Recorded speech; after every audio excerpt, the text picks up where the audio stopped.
All right, Rick, this is the 295 WorldCat, and if we were doing big sportfish boats, that's your world. Now that we're in a catamaran, this is my world. This was your first ride on one. Give me your impression. It's different. It's completely different. Don't be ready for anything else you've experienced before. It rides very good, but boy, what an adjustment when you go to make a turn.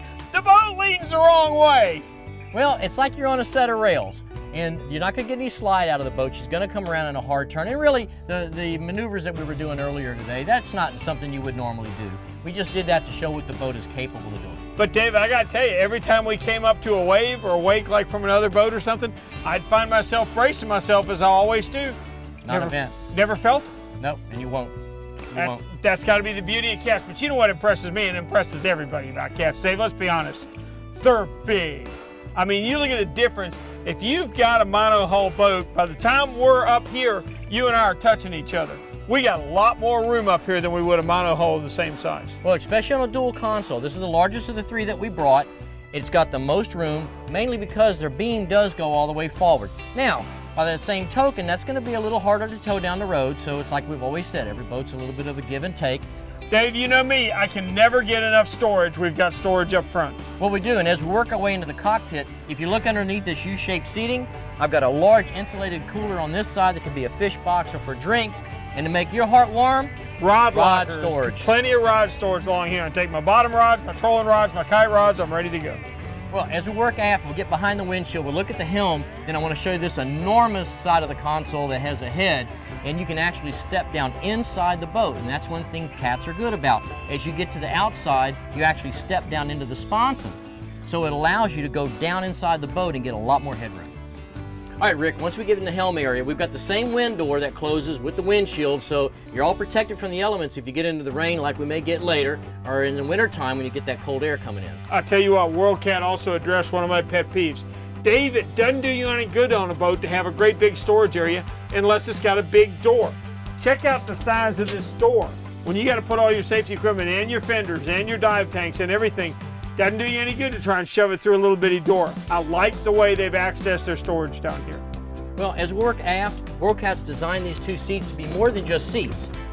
Behind this helm, I've got an insulated box. Great place for drinks, or let's say we're spear fishing or we're snapper fishing. Good place to put your smaller fish.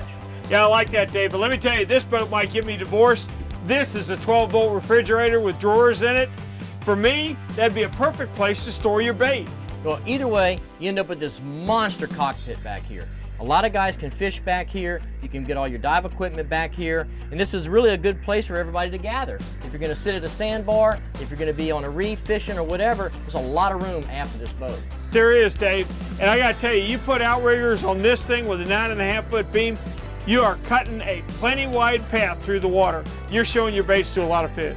Well, Rick, everywhere you look on this WorldCat, they've got built-in features. You've got all kind of tackle storage on this side, leader storage on that side, but also under this helm seat and back here in the cockpit, they've taken their water separator, they've taken all of their pumps out of the bilge where they're going to be subjected to salt water, and they have them up here where you can access them easy and you can maintain them. What a dream to be able to fight your fish all the way around without worrying about fouling it in your price. Well, as you walk back on that platform, if you drop that ladder in the water, you got a real dive ladder there. You can crawl up with all of your gear on rather than handing it over the side.